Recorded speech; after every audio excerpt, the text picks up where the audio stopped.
now tuning in to Kilabot Pinoy Horror Stories, the podcast.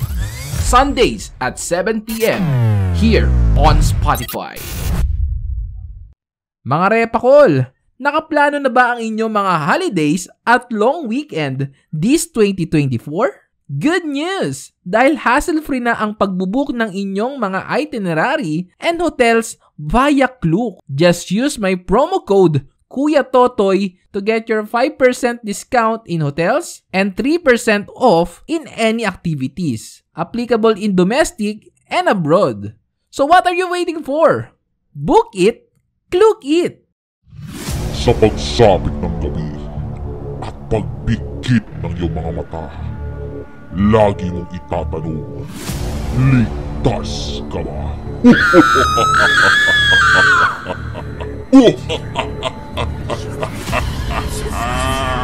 Kilabot, the Pinoy Horror Stories.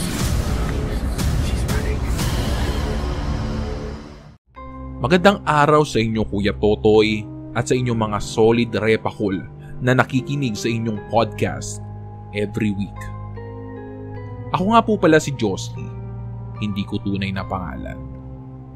Narinig niyo na po ba ang mga salitang ukay-ukay, pre-loved, second-hand, at slightly used?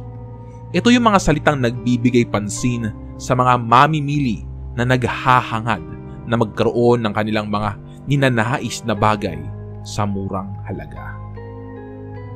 Mga branded na bag, sapatos, at mga damit ang kalimitang nagpapaikot sa ating mundong materyal na bagay na lamang ang mahalaga.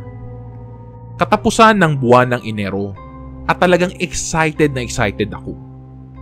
Sino ba namang hindi matutuwa sa unang sahod na matatanggap mo? Bibili ako niyan. Bibili ako noon.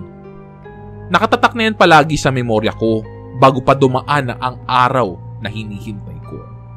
Sabado noon at isinama ko ang nanay at ang bunso kong kapatid para mamili ng mga bagong damit. Hindi pa sapat ang sweldo kong iyon para makabili ng mga brand new, pero marami na ang mararating nito sa Daday's Ukay-Ukay na malapit lang sa kumpanyang pinagtatrabahuhan ko. Ate! Ano sa palagay mo? Bagay ba? Ngiting-ngiting tanong ni Bunso. Sabay ikot para ipakita ang pulang bestidang bumabagay sa kanyang kaputian. O gusto mo ba yan? Kukunin na natin? Nay, ikaw, ano napili mo dyan? Sige, bilhin na natin lahat. Anak, halika dali. Tingnan mo, mukhang maganda yung mga lumang alahas na nakadisplay doon. Turo pa ng aking ina sa isang mesang punong-puno ng abubot. Sige na, Nay, kumuha na kayo dyan. Titingin lang ako sa banda roon ha. Pagpapaalam ko, nahagip ng aking mata ang isang bag na kulay abo na may kakaiba ngunit may magandang disenyo. Inabot ko ang bag na iyon at tiningnan kung may sira ba ito or kung pwede ba bang remedyohan. Muerte. Mahinang pagbabanggit ko sa nakaukit na pangalan sa loob ng bag. Napangiti ako nang mahawakan ito dahil halatang mamahalin ng materyales ng mga iyon. Ale, magkano ho rito sa bag nyo? 180 na lang yan, ganda. Sige na, kunin mo na. Bundle ho iyan. Kasama yung pulang bestidang gustong gusto ng kapatid mo. At bibigyan ko pa po kayo ng discount sa alahas kung kukunin rin ng nanay mo. Nakangiting alok sa akin ng tindera. Sinuklian ko ang ngiti niya. Saka kinuha ang bag. Sige miss, kukunin ko na. Ilang oras din kami namili bago namin napagpasyahang umuwi. Kinagabihan, napadaan ako sa silid ng kapatid ko. Talaga? Oo. Ang ganda nga talaga ng dress na to. Gusto mo, ito yung suotin ko kapag maglalaro tayo? Pabulong na sabi ng kapatid ko sa loob ng kwarto niya. Napakunot ang noo ko sa aking mga narinig. Kinatuko ang pituan ng silid. Ella, Sino bang kausap mo dyan? Hindi siya sumagot. Ella, matulog ka na ha. Gabi na. Magagalitan ka ni nanay. Shhh! Lalong nangunot ang noo ko kaya tuluyan akong lumapit upang pihitin ang doorknob. Ella, ano bang... Isang malakas na hangin ang sumalubong sa akin. Walang tao sa silid. Wala si Ella. Isang ginagasgas na bakal ang narinig ko. Masakit sa tenga at nakakangilo. Agad akong bumaba at nakita ko si Ella na nagtatago sa likod ng ref, suot ang pulang bestida niya na binili namin kanina. Humahagik-gik ito saka pumalakpak ng isang beses. Bunso, bakit mo naman sinuot yan? Di pa natin nilalaban yan eh. Shhh! Paghagik-gik nito saka pumalakpak ulit ng isang beses at nagtago lalo. Tumaas ang kilay ko sa inakto ng aking kapatid. Mukhang naga-hide and clap ito. Ella, sino ba yung kalaro mo? Prangkang tanong ko. Si nanay. Nakangiting bulong nito sa akin. Napairap ako sa hangin at umakyat sa aking silid para matulog. Maaga pa ang pasok ko bukas at kailangan ko na din magpahinga. Kinabukasan, sa agahan, bumaba ako nang maabutan ko ang nanay na naghahanda ng almusal namin. Matamis akong nginitian ng aking ina. Napansin kong suot nito ang mga alahas na binili namin kahapon sa ukay-ukay. Good morning anak! Kain ka na! Nay, si Ella po. Gising na ba siya? Di ko pa siya nakikita. Tulog pa yun. Hayaan mo na siya. Sige na, kumain ka na. Pinagpatuloy ko ang pagkain at pagpasok sa trabaho. Ilang oras ang dumaan nang dumating ang break time namin. Nagring ang cellphone ko sa bag kaya agad ko tong hinanap. Kinapaka ko pero hindi ko pa rin makita. Tunog lang ng tunog at medyo gumagawa na rin ng ingay kaya binuksan ko ito saka inilabas ko ang mga gamit. Wala. Wala ang cellphone kong nagri-ring sa loob. Sa inis ko ay ibinaliktad ko ang bag ko. Sa pagbabaka sakaling naipit lamang ito at mahuhulog kapag binaliktad ko. Katulad ng inaasahan, may nahulog. Hindi ito cellphone ko at kunot noo kong dinampot, ngunit agad ko ding nabitawan nang mapagtanto kong isa itong tenga ng tao. Ah! Ah! Tili ko. Hindi basta isang tenga iyon, kundi isang tenga na suot ang hikaw na binili ko sa aking nanay galing sa ukay-ukay. Bumilis nang bumilis ang tibok ng puso ko at nanginig na inabot ang bag na iyon at diretsyong itinapon sa basurahan. Hanggang sa pag-uwi ay parang wala ako sa sarili. Tenga. Tenga iyon ng tunay na tao. Dumaan ako sa simbahan at taimtim na nagdasal bago ako dumiretso pa uwi. Naabutan ko ang nanay ko na nanonood ng TV. Agad kong hinarap ang nanay ko para magmano. Nakahinga naman ako ng maluwag noong nakita kong dalawa pa rin ang kanyang tenga. Oh, buti naman nakauwi ka na. Tatawagan sana kita pero naiwan mo palang nakacharge yung cellphone mo sa sala. Wala sa sariling napatango na lang ako at umakyat sa aking silid.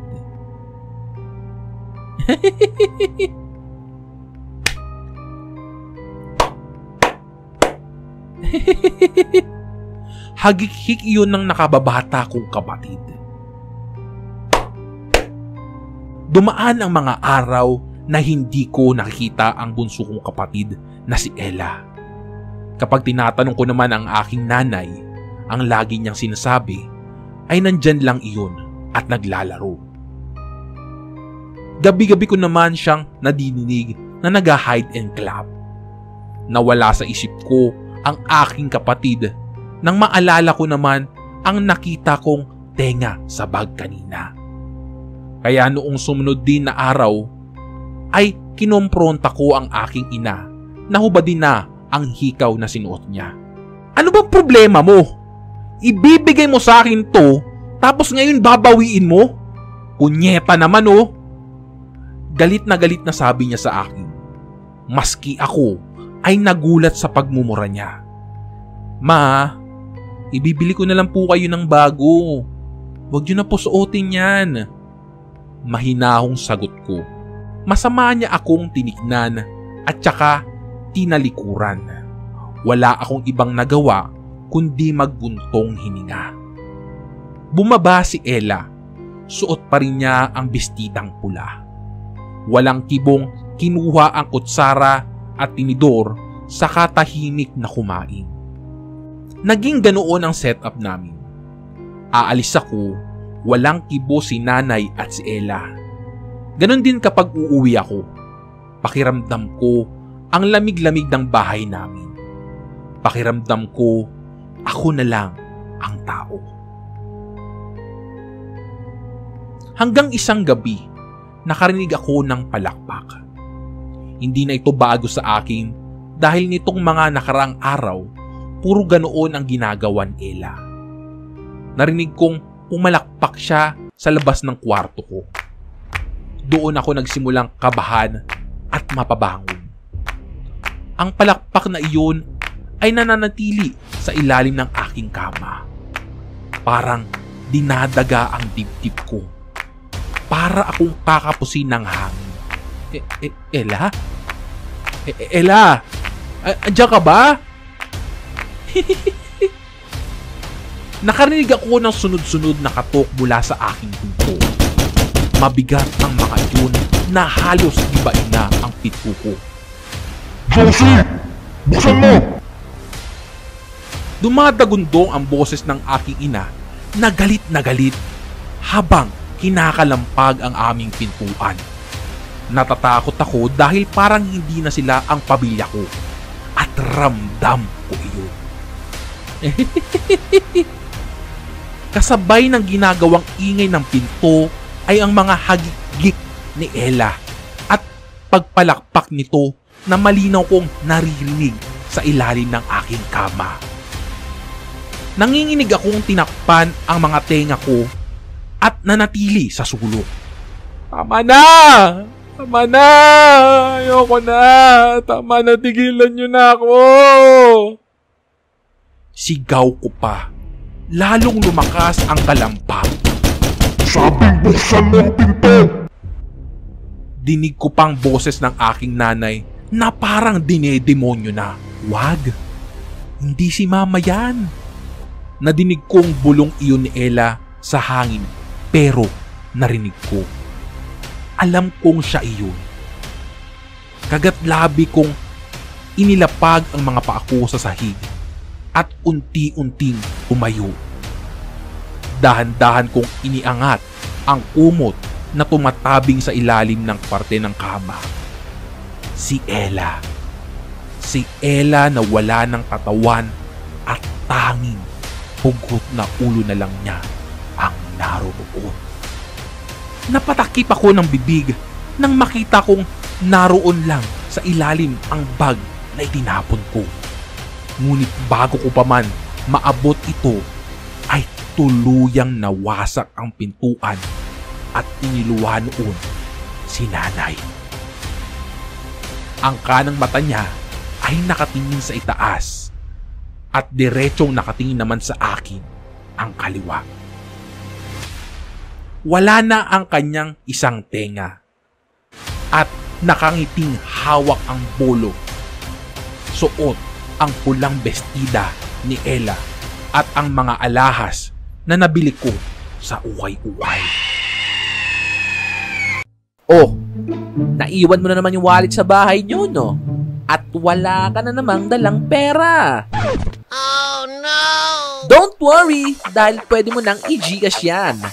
Ang maganda pa dito, hindi lang siya basta e-wallet dahil pwede ka rin mag-bank transfer, bills payment, and even save and invest your money.